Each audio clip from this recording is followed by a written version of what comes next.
The base hospital's bright lights felt harsh after hours in the mountain darkness, but Sarah barely noticed as she paced the corridor outside General Harrison's treatment room. Medical personnel had whisked him away immediately upon landing, along with Sergeant Peterson, leaving her alone with the growing realization of what she had actually accomplished. 3 hours had passed since their return, during which Sarah had endured preliminary debriefings with increasingly senior officers, each more incredulous than the last about her unauthorized rescue mission. The questions came in waves. How had she located the prisoners? Why hadn't she waited for official authorization? Did she understand the international implications of a military incursion into disputed territory? She answered each question truthfully, knowing that honesty was her only defense against charges that could end her career and possibly result in criminal prosecution. But, as the hours wore on, she began to sense something unexpected in the officers' attitudes. Beneath their professional concern about regulations and protocols, there was something that looked almost like admiration. Colonel Peters emerged from Harrison's room, his expression unreadable. "Captain Mitchell, the general wants to speak with you. He's stable and alert, but the doctors want to keep him under observation for another 24 hours. Sarah entered the hospital room to find General Harrison sitting up in bed, looking remarkably composed for someone who had been rescued from a terrorist compound just hours earlier. His uniform had been replaced with hospital garments, but his bearing remained unmistakably military. "Captain, sit down. We need to talk." She took the offered chair, unsure whether this conversation would result in commendation or court-martial. Harrison studied her for a long moment before speaking. "In 32 years of military service, I have never encountered a soldier who demonstrated such tactical innovation combined with complete disregard for proper chain of command. What you did tonight was either the most heroic action I've witnessed or the most spectacularly insubordinate. Sir, I understand that my actions violated numerous regulations. But, given the intelligence about delays in the official rescue operation, I believed immediate action was necessary to preserve lives. Captain, do you realize that your unauthorized mission violated the airspace of 3 different countries? That your infiltration of that compound could have been interpreted as an act of war? That the international incident you nearly caused could have set back peace negotiations by months?" Sarah felt her stomach sink. She had been so focused on the immediate tactical situation that she hadn't fully considered the broader implications of her actions. "Sir, I apologize for any complications my mission may have caused. I was focused entirely on the rescue objective." Harrison was quiet for several moments, and Sarah prepared herself for the lecture that would precede formal charges. Instead, the general began to smile. "Captain, you saved my life and the lives of 2 good soldiers. You demonstrated tactical brilliance, personal courage, and the kind of innovative thinking that wins wars. The fact that you did it while violating half the regulations in the military handbook just makes it more impressive." Before Sarah could respond, the hospital room door opened to admit a figure she recognized from newspaper photographs and television briefings. General Patricia Blackwood, the base commander and a legend in military aviation, entered with the measured pace of someone accustomed to command at the highest levels. "Captain Mitchell, I believe introductions are unnecessary. I've been hearing remarkable things about your evening's activities." Sarah stood immediately, her training overriding surprise.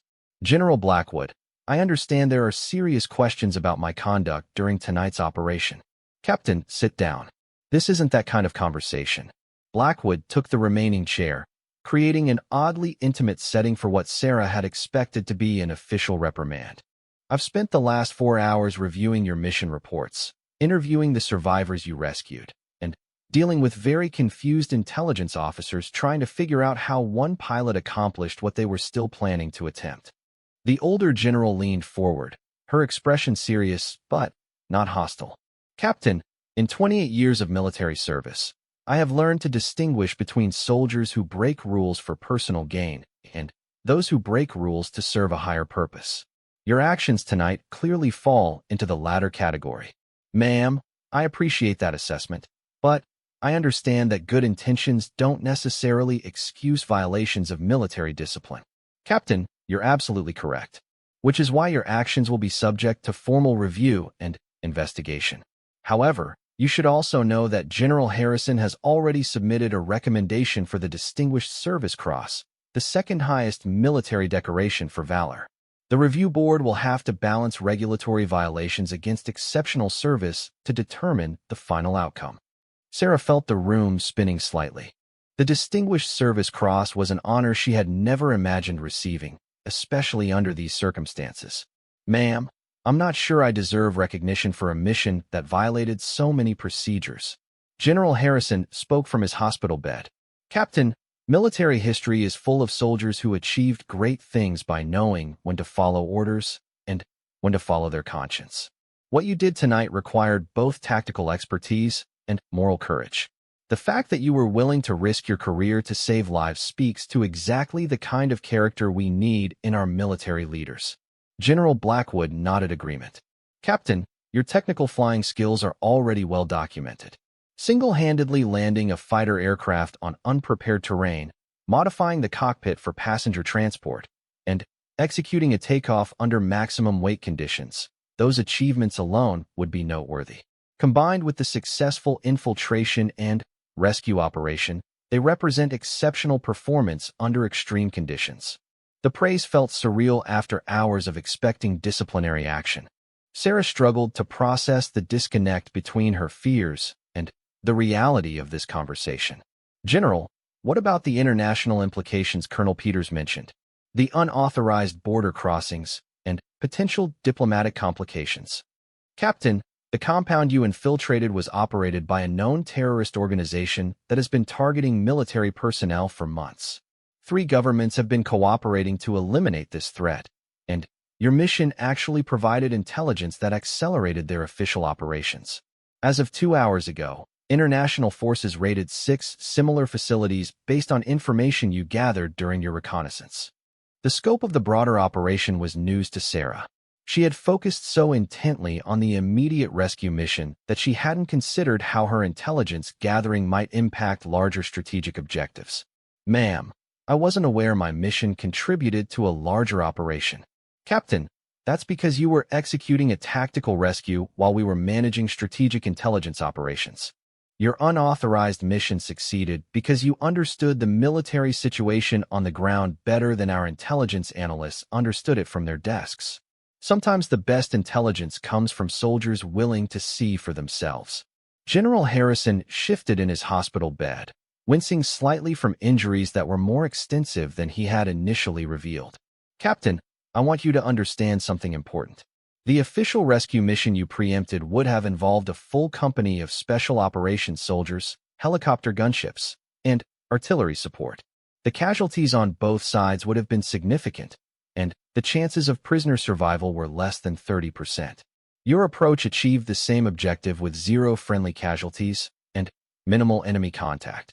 The mathematics of military operations had always appealed to Sarah's analytical mind, but she had never considered her mission in terms of casualties avoided rather than regulations violated. The perspective was both humbling and validating. Sir, I'm glad the mission achieved its objectives. But I want to be clear that I didn't plan this as some kind of strategic innovation. I simply saw a situation where immediate action could save lives, and I acted on that assessment. Captain, that's exactly why your actions were so effective, General Blackwood replied.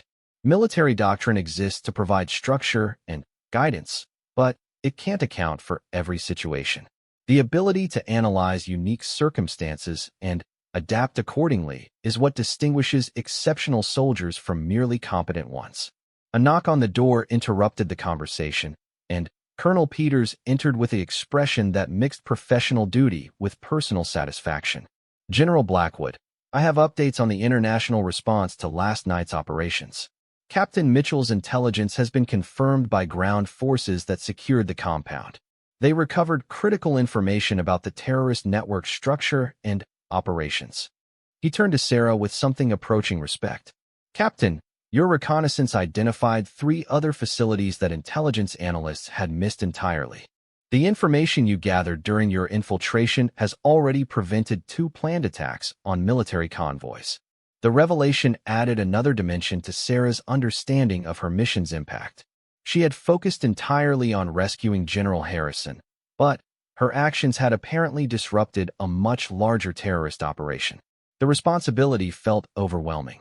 Colonel, I'm grateful that the mission had positive outcomes beyond the immediate rescue. But I want to emphasize that those results were not part of my planning. I was focused entirely on the tactical situation. Captain, that's exactly what made your approach so effective, General Blackwood replied. You saw a problem that needed immediate solution, and you solved it using available resources and personal initiative. The broader strategic benefits resulted from your tactical competence, not from complex planning. General Harrison attempted to sit up straighter, his military bearing asserting itself despite medical equipment and hospital surroundings. Captain, I need to tell you something about the situation we were facing in that compound. The interrogators were becoming increasingly aggressive, and they had indicated that psychological pressure would escalate to physical coercion if we didn't cooperate. Your arrival probably prevented a very different outcome. The words carried implications that Sarah didn't want to fully consider. Military personnel were trained to resist interrogation, but everyone had limits when faced with professional torturers.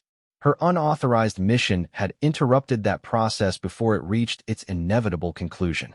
Sir, I'm glad the timing worked out favorably, but any qualified soldier would have attempted the same rescue under similar circumstances. Captain, that's where you're wrong. Colonel Peters interjected. We have reviewed the tactical situation with multiple special operations experts. The consensus is that your mission succeeded because of unique factors that couldn't be replicated by conventional rescue operations. Your flying skills enabled approaches that helicopters couldn't attempt. Your small team size allowed infiltration that larger forces couldn't achieve.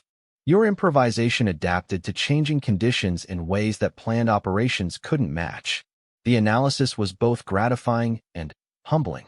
Sarah had always believed that military success resulted from training, preparation, and following established procedures. But her most significant achievement had come from abandoning procedures in favor of direct action based on immediate assessment. General Blackwood, what happens next? I assume there will be formal proceedings to address the regulatory violations. Captain, you're correct that formal review is necessary. Military discipline requires that unauthorized actions be examined, regardless of their outcomes. However, you should also know that the review board will include officers who understand the distinction between poor judgment and tactical innovation under extreme circumstances. General Harrison leaned forward as much as his injuries allowed. Captain, I want you to understand that whatever administrative consequences you face, you have the gratitude of every soldier who has ever faced capture by hostile forces. What you did tonight represents the best traditions of military service, taking care of your own, regardless of personal cost. The emotional weight of the general's words surprised Sarah. She had always approached military service as a professional duty, focusing on technical competence and mission accomplishment. But the past 24 hours had revealed dimensions of military life that training had never adequately conveyed. Sir, I appreciate your confidence in my actions, but I want to be clear that I didn't act out of any special heroism. I saw a problem I could solve, and I solved it using the tools and training available to me. Any qualified pilot with similar resources would have attempted the same mission. Captain, that's exactly wrong, General Blackwood replied firmly. Most pilots would have followed orders and waited for official authorization. Most soldiers would have accepted that bureaucratic delays were unavoidable. You recognize that sometimes military effectiveness requires personal initiative that goes beyond established procedures. The conversation was interrupted by another knock on the door. This time, a young officer entered with a message that he delivered directly to General Blackwood. Her expression grew serious as she read the communication. Captain Mitchell, I have news that affects your situation. Intelligence analysis of the compound you infiltrated has revealed evidence of planned attacks on 3 additional military installations. The information you gathered has enabled preemptive operations that have likely saved dozens of lives. The scope of the terrorist network was apparently much larger than anyone had initially realized. Sarah's rescue mission had inadvertently disrupted operations that extended far beyond the immediate threat to General Harrison and his men. Ma'am, I'm grateful that my actions contributed to broader security objectives. But, again, those results were not part of my tactical planning. I was focused entirely on the rescue mission. Captain, that's exactly what makes your judgment so valuable, Colonel Peters replied. You identified the critical decision point and acted decisively based on immediate tactical assessment. The strategic benefits resulted from your tactical competence applied to a unique situation. General Harrison struggled to sit up straighter, his military bearing reasserting itself despite medical equipment and obvious fatigue. Captain, I need to share something else about our captivity. The interrogators had indicated that they planned to execute one prisoner as an example if we continued refusing to cooperate. That timeline was accelerated for this morning. Your rescue probably saved all our lives. The revelation added urgency that Sarah hadn't fully understood during her mission planning. She had focused on the general principle that hostage situations deteriorated over time, but hadn't realized how little time actually remained for the prisoners. Sir, I'm glad the timing worked favorably. Military training emphasizes that rapid action often provides advantages that careful planning cannot achieve. Captain, the timing wasn't coincidental, General Blackwood replied. Your assessment that official rescue operations would take too long was tactically correct. Sometimes rapid action based on limited information produces better results than extensive planning based on complete intelligence.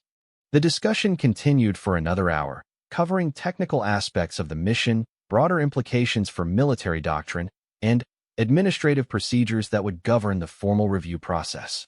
But, as the conversation wound down, Sarah realized that her understanding of military service had fundamentally changed. Rules and procedures provided essential structure for military operations, but they couldn't account for every situation that soldiers might face. The ability to analyze unique circumstances and adapt accordingly was as important as following established protocols. Sometimes serving the larger mission required accepting personal risks that went beyond normal duties. General Blackwood stood to leave, but turned back for final comments. Captain Mitchell, the formal review board will convene in 72 hours. Until then, you're restricted to base pending resolution of administrative questions. However, you should also know that regardless of the board's findings, your actions last night represent exactly the kind of leadership and initiative that our military needs. General Harrison extended his hand for a final handshake. Captain, whatever happens with the administrative review, you have my eternal gratitude and respect. You demonstrated that the finest military traditions aren't about following orders, but about taking care of the people who depend on you.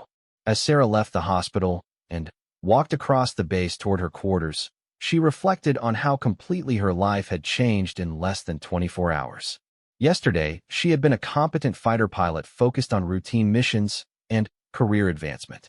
Today, she was facing either court-martial or commendation for actions that had saved lives while violating numerous regulations. The base was quieter now, with most personnel either asleep or focused on the aftermath of international operations that her mission had helped trigger. But, as she passed groups of soldiers and airmen, Sarah noticed something different in their expressions. Word of the rescue mission had clearly spread, and the look she received carried a mixture of respect and curiosity that she had never experienced before. Her quarters felt different too, as if the familiar surroundings couldn't quite accommodate the person she had become during her unauthorized mission. The pilot who had taken off 12 hours ago had been confident in her abilities, but careful about following procedures. The person who returned was beginning to understand that true military effectiveness sometimes required choices that couldn't be measured against regulations. Sarah settled at her desk and began writing the detailed mission report that would form the basis for the formal review board's deliberations. Every decision, every tactical choice, every moment of the rescue operation needed to be documented and justified for officers who would determine whether her actions represented heroism or insubordination. But, as she wrote, Sarah realized that her own assessment had already been reached. She had seen a situation where immediate action could save lives, and she had acted based on that assessment using the training and resources available to her. The administrative consequences would be determined by others, but she could live with any decision they reached. Military service had always been about more than personal advancement or career achievement. It was about accepting responsibility for outcomes that extended beyond individual interests. Sometimes that responsibility required following orders, and sometimes it required making decisions that went beyond what orders could anticipate. As dawn broke over the base, Captain Sarah Mitchell finished her mission report and prepared to face whatever consequences her choices had created. She had learned something about herself and about military service that no training program could have taught. Sometimes the most important missions were the ones that nobody authorized, and sometimes the greatest service came from soldiers who understood when rules had to be broken to serve the larger purpose those rules were designed to protect. Captain Sarah Mitchell pressed her helmet against the cockpit glass, watching the sunrise paint the mountains below in shades of gold and crimson. Her F-16 Fighting Falcon cut through the morning air at 25,000 feet, the engine's steady roar a familiar comfort after 12 years of military flying. At 34, she had logged more combat hours than most pilots twice her age, but today felt different. Today carried the weight of something she couldn't quite name. The radio crackled to life in her headset. Eagle 1, this is command. You are cleared for reconnaissance mission over Grid 77 Alpha. General Harrison's convoy departed 30 minutes ago for the peace talks. Your job is to provide air cover and early warning. Sarah adjusted her grip on the stick. Copy that, command. Eagle 1 maintaining patrol altitude. Visual contact with convoy in approximately 15 minutes. She had volunteered for this mission specifically because General Harrison was leading it. The old man had been the one to sign her transfer papers when half the base questioned whether a woman belonged in a fighter cockpit. He never treated her differently, never made her feel like she had to prove herself twice as hard as the men around her.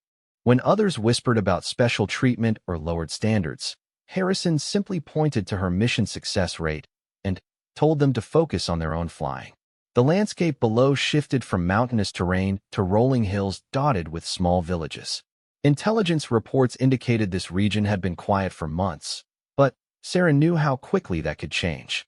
Her radar screen remained clear, showing only the expected air traffic patterns. 3 commercial flights maintaining their assigned corridors, 2 training aircraft operating from the Allied base 60 miles south, and her own signature painting steady lines across the green display. Eagle 1 command. Be advised we have lost radio contact with the convoy. Last known position was checkpoint Delta. Investigate and report. Sarah felt her stomach tighten. Lost contact could mean anything from equipment failure to something much worse. She pushed the throttle forward, feeling the familiar pressure as the aircraft accelerated. The mountains rushed past faster now, their peaks sharp and unforgiving in the morning light. Command, Eagle 1 descending to 15,000 for visual reconnaissance. ETA to checkpoint Delta in 7 minutes. Sarah Mitchell crouched behind a fallen log, studying the compound through her night vision scope. 2 hours of careful movement through the forest had brought her to within 500 yards of the main building, close enough to see individual guards and count the weapons they carried. The intelligence gathered during her reconnaissance flight had been accurate, but seeing the target up close revealed details that would make or break her rescue attempt. The compound consisted of 4 buildings connected by covered walkways, built against the mountain face to take advantage of natural caves for storage and concealment. 2 guards patrolled the perimeter on a predictable 15-minute rotation, while fixed positions covered the main approach road and what appeared to be a helicopter landing pad carved into the rock face. Most importantly, she could see light coming from the building closest to the mountain wall, and shadows moving behind curtained windows suggested multiple occupants. If General Harrison was being held anywhere, that building was the most likely location. Sarah checked her watch. 3:15 in the morning. Guard rotations typically became more casual during the deepest part of night watch, when human alertness naturally declined. She had perhaps a 2-hour window before dawn began changing the tactical situation in favor of the defenders. Moving closer required crossing 50 yards of open ground between the tree line and the compound's outer buildings. The guards were using flashlights rather than proper night vision equipment, giving her an advantage if she could stay in the shadows between their patrol routes. But one mistake, one moment of bad timing, would turn the rescue mission into a suicide assault. She waited for the guards to complete another circuit, timing their movement to the second. 14 minutes and 30 seconds for the full patrol loop, with a 40-second gap when both men were on the far side of the compound. Not much time, but enough for someone who had trained for exactly this type of infiltration. The moment the guards disappeared around the eastern building, Sarah sprinted across the open ground in a low crouch. Her boots made almost no sound on the packed earth, years of training having taught her to move like a shadow when necessary. She reached the nearest building wall just as voices indicated the guards were beginning their return journey. Pressed against the rough wooden siding, she could hear conversation from inside the building. Male voices speaking in accented English, discussing guard schedules and prisoner status. Her pulse quickened at the confirmation that prisoners were indeed being held here, though she couldn't yet determine General Harrison's specific location. The building had windows set too high for ground-level observation, but a drainage pipe running up the outside wall provided a potential climbing route to the roof. Sarah tested the pipe's stability, finding it secure enough to support her weight. Within minutes, she was crouched on the flat roof, listening to the conversations below through gaps in the construction. "The general refuses to provide the intelligence we need," one voice was saying. "Perhaps it is time for stronger persuasion methods." "No," another voice replied, clearly the leader. "Dead generals provide no information. We continue with psychological pressure until the rescue attempt comes. Then, we negotiate from strength." Sarah felt a mix of relief and urgency. Harrison was alive, but under increasing pressure. The mention of an expected rescue attempt suggested these people had intelligence about official operations, meaning her unauthorized mission might be the general's only real chance of survival. She moved carefully across the roof, testing each step to avoid creaking boards that might alert the guards below. At the far end, a skylight provided a view into what appeared to be the main holding area. Through the dirty glass, she could see 3 figures seated on the floor against the far wall. General Harrison sat in the center, his uniform torn but his posture still military straight despite obvious exhaustion. 2 other prisoners flanked him, both wearing the fatigues of enlisted men from his convoy. All 3 appeared injured but mobile, which meant the rescue would be more complex but not impossible. 4 guards occupied the room, positioned to watch both the prisoners and the single entrance. They carried assault rifles and appeared alert despite the early hour. Professional soldiers rather than amateur terrorists, which explained the successful ambush of a military convoy, but also meant they would respond quickly and effectively to any rescue attempt. Sarah studied the room layout for several minutes, noting every detail that might affect her plan. The holding area was approximately 20 feet by 30 feet, with concrete walls and a single door leading to what appeared to be a central corridor. Windows were barred and set too high for escape, but they might provide entry routes for someone approaching from above. The skylight was secured with simple metal latches, designed more for weather protection than security. Sarah could force entry, but the noise would alert everyone in the compound within seconds. She needed a distraction, something to draw the guards' attention away from the prisoners long enough to get inside and change the tactical situation. Her equipment included 2 smoke grenades and a small explosive charge originally intended for disabling enemy communications equipment. The charge could be placed on one of the outer buildings and detonated remotely, creating enough confusion to mask her entry into the holding area. But once she committed to action, there would be no retreat and no backup plan. Sarah made her way back across the roof and down to ground level, timing her movement to avoid the patrolling guards. The explosive charge went onto the fuel tank of a truck parked near the compound's entrance, positioned to create maximum noise and confusion without causing casualties. She wanted to rescue the general, not start a war. With the distraction prepared, she returned to her position above the holding area and settled in to wait for the right moment. The guards below maintained their watch with professional discipline, but human nature dictated that alertness would decline as dawn approached. She needed them tired and potentially complacent when the action began. 4:30 in the morning brought the shift change she had been hoping for. 2 of the guards left the holding area, presumably to be relieved by fresh personnel. The remaining 2 guards relaxed slightly, one lighting a cigarette despite regulations that should have prohibited smoking near prisoners. Sarah activated the remote detonator for her explosive charge and counted down from 10. The blast lit up the compound like daylight, followed immediately by the sounds of shouting and running footsteps as defenders responded to what they assumed was an attack on the perimeter.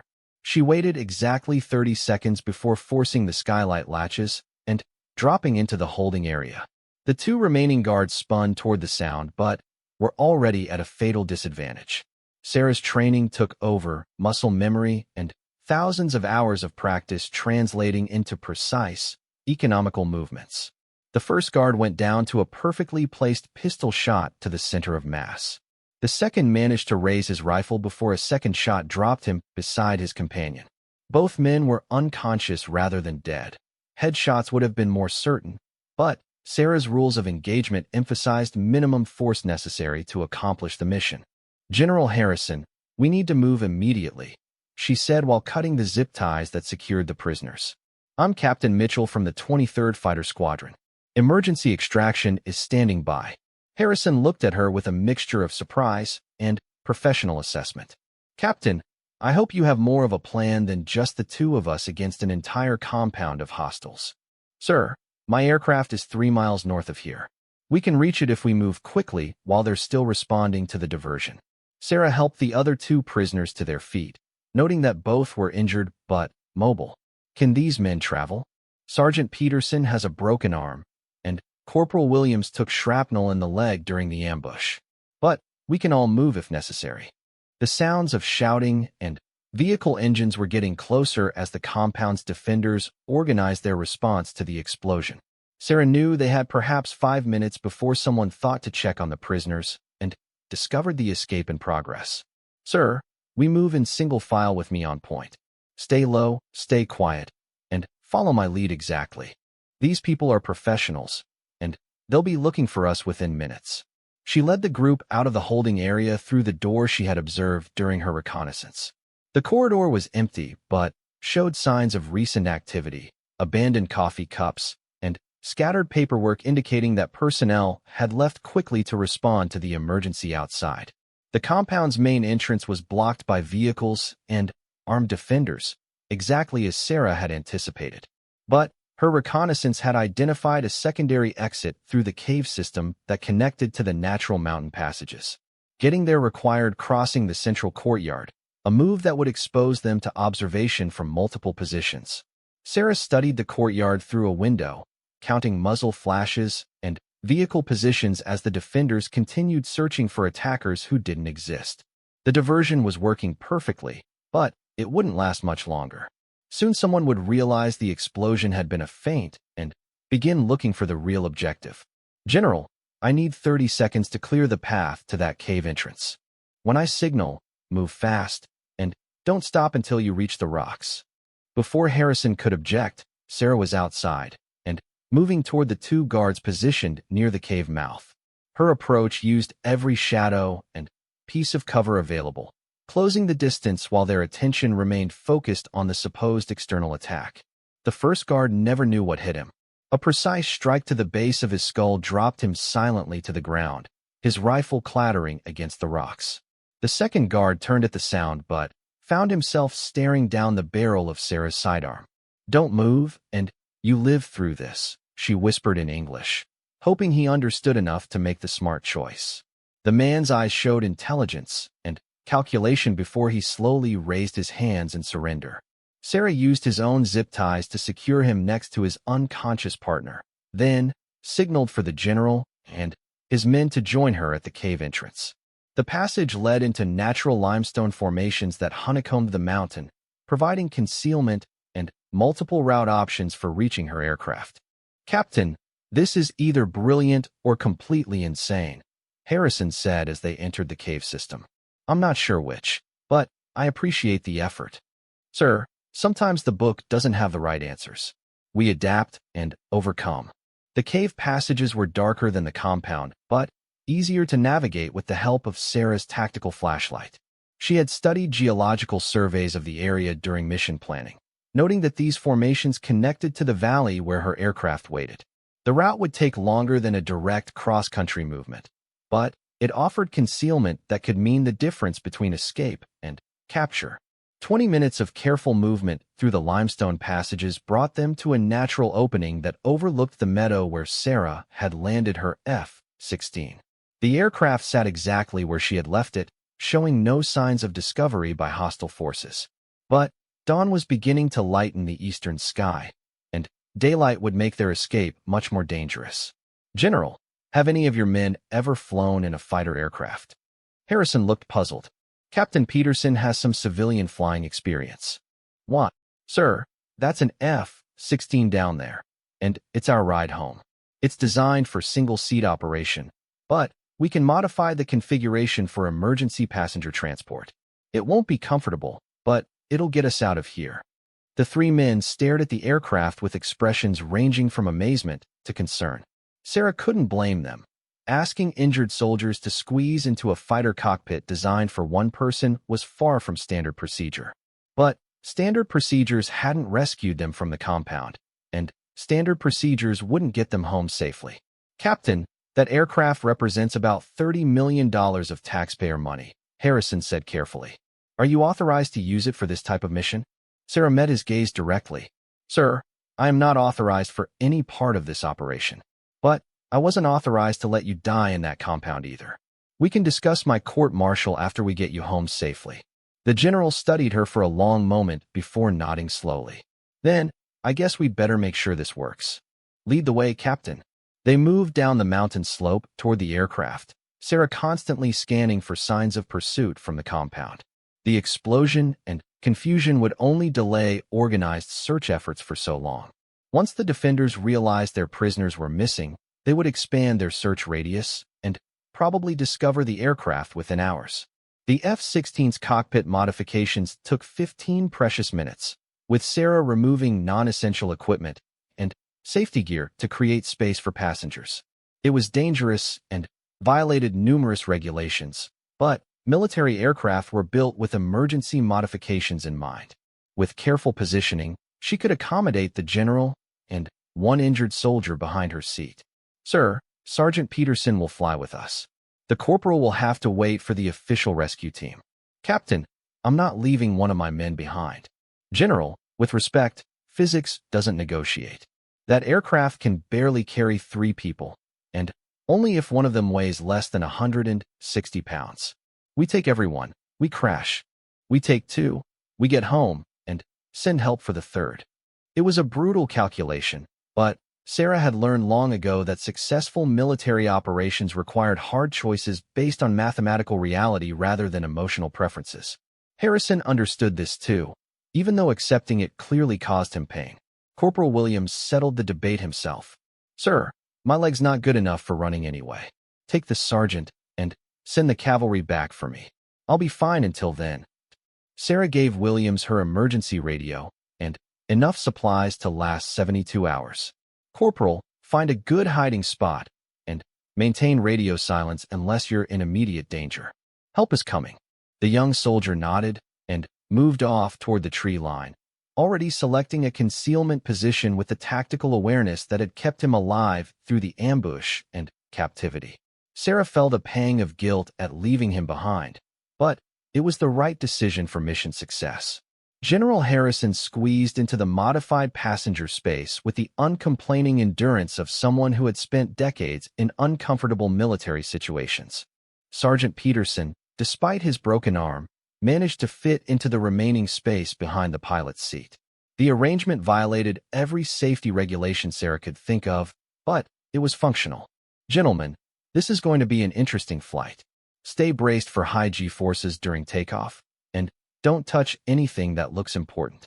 Sarah ran through her pre-flight checks at record speed, knowing that every minute on the ground increased their chances of discovery. The engine started normally, and all systems showed green across the board. Whatever else happened, the F-16 was ready to fly. She taxied to the far end of the meadow, using every available foot of distance for takeoff roll. The aircraft was operating at maximum weight with an unknown center of gravity, making the flight characteristics unpredictable. But she had trained for worst-case scenarios, and this qualified as exactly that type of challenge. Full throttle brought the familiar surge of acceleration, but the heavy load kept the aircraft on the ground longer than normal. Sarah held her breath as trees rushed past the canopy, finally, feeling the wheels lift off with barely 50 yards of clearance. They were airborne, but just barely. Command, this is Eagle 1 declaring emergency. I have General Harrison and one survivor aboard, requesting immediate medical assistance and landing clearance. The radio response came immediately, a mixture of relief and bewilderment.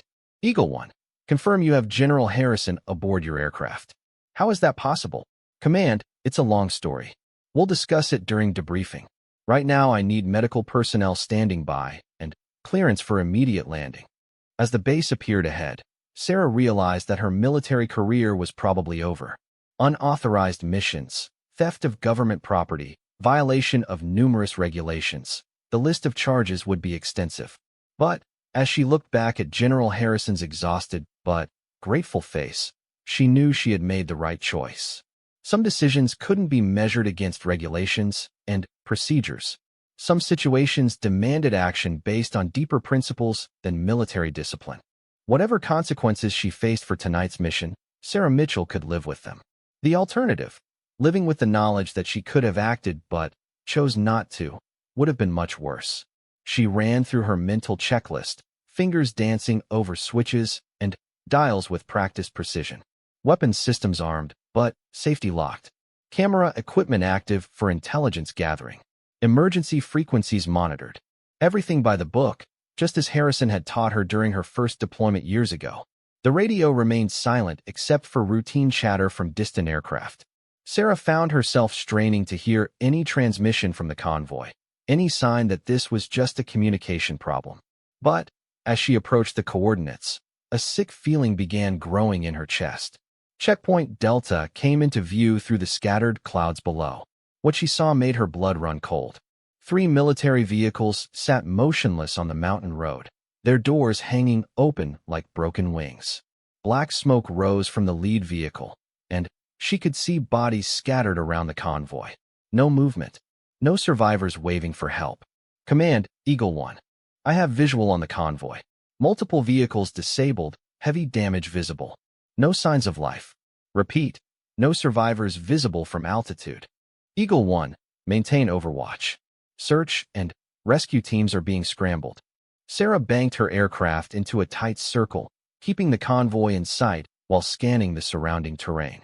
This had been a coordinated attack, professional and brutal. The vehicles were positioned exactly as they would be during a properly executed ambush. Whoever did this knew military tactics. Movement caught her eye about 2 miles west of the convoy. A group of armed figures moving through the tree line, heading toward what looked like a small compound built into the mountainside. She counted at least 12 individuals, and one appeared to be wearing the distinctive uniform of a general officer. Command, I have eyes on approximately 12 hostiles moving west from the convoy position. One appears to be wearing general's insignia. Possible hostage situation developing. The response came immediately. Eagle 1, do not engage. Repeat, do not engage. Maintain surveillance and report positions. Sarah watched helplessly as the group disappeared into the compound. Her hands gripped the controls tighter, every instinct screaming at her to do something more than just watch. But orders were orders, and she had learned long ago that discipline saved more lives than heroics. Command, hostiles have entered a compound approximately 2 miles west of convoy position. Sending coordinates now. She transmitted the exact location while continuing her patrol pattern. The compound looked like an old mining facility, with several buildings connected by covered walkways and what appeared to be cave entrances leading into the mountain itself. Perfect for hiding hostages and nearly impossible to assault without heavy casualties. Minutes stretched into an hour as Sarah maintained her watch. Fuel levels were approaching the point where she would need to return to base soon, but no relief aircraft had arrived. The radio brought increasingly urgent updates about rescue teams being delayed due to hostile activity in the area. Eagle 1, you are ordered to return to base. Fuel status critical. Sarah checked her gauges. Command was right. She had maybe 45 minutes of flying time left, barely enough to reach home with minimal reserves. But leaving felt like abandoning General Harrison and any other survivors who might be held in that compound. Command, requesting permission to remain on station. I can extend patrol time by reducing engine power. Negative, Eagle 1. Return to base immediately. That is a direct order. The words hit her like a physical blow, but military discipline overrode personal feelings. Copy that, Command. Eagle 1 returning to base. She took one last look at the compound before banking away toward home. Somewhere in those buildings, General Harrison might be fighting for his life while she flew to safety. The thought made her jaw clench, but she pushed the throttle forward and began climbing to cruising altitude. The flight back to base passed in a blur of angry thoughts and self-recrimination. She had the training and weapons to help, but protocol demanded she follow orders even when every fiber of her being rebelled against leaving. By the time the runway appeared ahead, she had made a decision that would either save lives or end her career. Sarah brought the F-16 in for a textbook landing, the wheels touching down with barely a bump. As she taxied toward the hangar, she could see the ground crew already preparing another aircraft for what would undoubtedly be a rescue mission. But rescue missions took time to plan and execute, and time was something General Harrison might not have. She shut down the engine and began the post-flight procedures, her mind racing through possibilities. The compound's layout was burned into her memory now, every detail cataloged and analyzed. If she were planning a rescue operation, she would need to know guard positions, entry points, and escape routes. Information that could only be gathered by someone who had seen the target firsthand. Colonel Peters met her as she climbed down from the cockpit. His face was grim, aging him beyond his 52 years. Good work out there, Mitchell. Intel says the compound you found is a known terrorist stronghold. We're putting together a task force, but it'll take at least 8 hours to get approval and organize the assault. 8 hours might be too long, sir. If they have General Harrison. I know what you're thinking, Captain. But this isn't your fight anymore. You've done your job. Let the special operations boys handle it from here. Sarah nodded and said the words expected of her. But inside, she was already forming a different plan. 8 hours was a lifetime in a hostage situation. She had seen what these people did to captured soldiers, and General Harrison deserved better than becoming another casualty of bureaucratic delays. The debriefing took 2 hours, with intelligence officers picking apart every detail of what she had observed. Sarah answered their questions precisely, providing coordinates, structural details, and tactical assessments while part of her mind worked on a much more dangerous problem. When the session finally ended, she walked slowly to the pilot-ready room, nodding to colleagues and maintaining the appearance of a soldier following orders. But as soon as she was alone, she began gathering the equipment she would need for a mission that had no official authorization. Night flying gear, survival kit, extra ammunition for her sidearm, an encrypted radio that could reach friendly forces if everything went wrong. Each item went into her flight bag with careful deliberation, as if she were packing for a routine training exercise instead of a solo rescue mission that violated every regulation in the book. The base was quieter now, most personnel either asleep or focused on planning the official rescue operation. Sarah made her way to the flight line, where her F-16 sat in its assigned parking spot. The ground crew had already completed their post-flight inspection and refueling, leaving the aircraft ready for its next mission. She ran her hands along the aircraft's side, feeling the familiar texture of metal and composite materials. This machine had carried her safely through dozens of missions, from training flights to combat operations over hostile territory. Tonight, it would either carry her to the greatest success of her career or to a court-martial that would end everything she had worked for. Sarah climbed back into the cockpit and began the startup sequence she knew by heart. Engine ignition, systems checks, radio frequencies. Everything exactly as she had done it thousands of times before, except this time there was no official mission order, no backup, and no guarantee that anyone would come looking for her if things went wrong. The tower was operating on minimal staff, and she had memorized the duty schedule weeks ago. Lieutenant Martinez would be on duty, and he owed her a favor from the time she had covered his shift during his daughter's emergency surgery. One favor, used carefully, might be enough to get airborne without too many questions. Tower, This is Eagle 1 requesting emergency takeoff clearance. I have reports of aircraft down in Sector 77 Alpha. The radio was quiet for a moment before Martinez's voice came back. Eagle 1, I don't show any authorized flights for you tonight. Tower, this is time-sensitive search and rescue. I can have official authorization transmitted within 30 minutes. But there may be survivors who can't wait that long. Another pause, longer this time. Sarah held her breath, knowing that Martinez was weighing regulations against the possibility that lives hung in the balance. Finally, the radio crackled back to life. Eagle 1, you are cleared for immediate takeoff. Be advised that I will need that authorization within 30 minutes or this becomes a problem for both of us. Copy that, Tower. Authorization will be transmitted shortly. Eagle 1 rolling. Sarah pushed the throttle forward and felt the familiar acceleration as the F-16 raced down the runway. The aircraft lifted off into the night sky, climbing rapidly toward the mountains where General Harrison waited for a rescue that might never come through official channels. As the lights of the base fell away below, she activated her navigation system and set course for the compound. The flight would take 45 minutes, giving her time to finalize a plan that was equal parts desperate and brilliant. She would have one chance to get this right, one opportunity to prove that sometimes breaking the rules was the only way to serve something larger than regulations. The stars were brilliant at altitude, unmarred by clouds or atmospheric interference. Sarah had always found peace in night flying, in the solitude and clarity that came with being alone above the world. Tonight, that solitude felt different. Tonight, she was truly alone in every sense that mattered. Her radio remained silent except for routine air traffic control chatter. No emergency calls, no updates on the official rescue mission, no indication that anyone knew she was racing through the darkness toward an impossible mission. She preferred it that way. The fewer people who knew about this, the fewer careers would be destroyed if everything went wrong. The compound appeared on her radar 30 minutes into the flight, a cluster of structures nestled against the mountainside exactly where she remembered. Sarah began her descent, reducing engine power to minimize noise while maintaining enough airspeed to escape quickly if necessary. Everything depended on surprise and speed. At 5,000 feet, she could make out details of the compound through her night vision equipment. Several vehicles parked near the main building, guard positions at key choke points, lights in 2 of the structures, suggesting active occupation.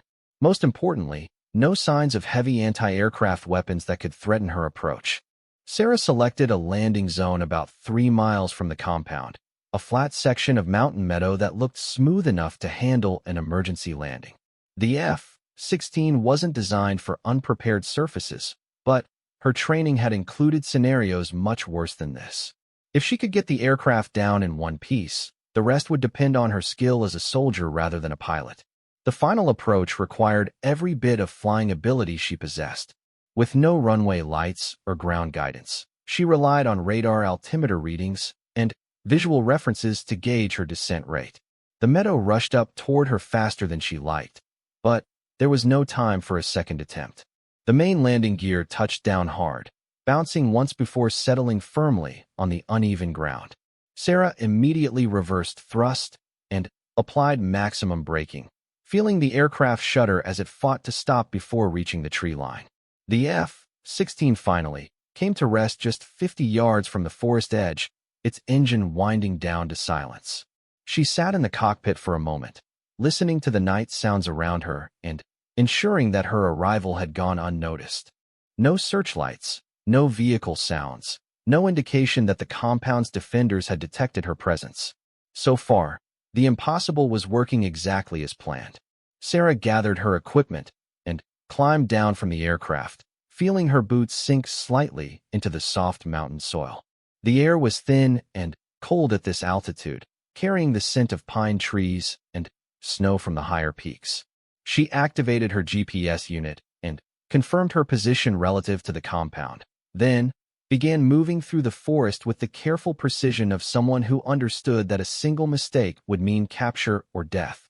The terrain was challenging but navigable, with enough tree cover to conceal her movement while providing clear sight lines toward her objective.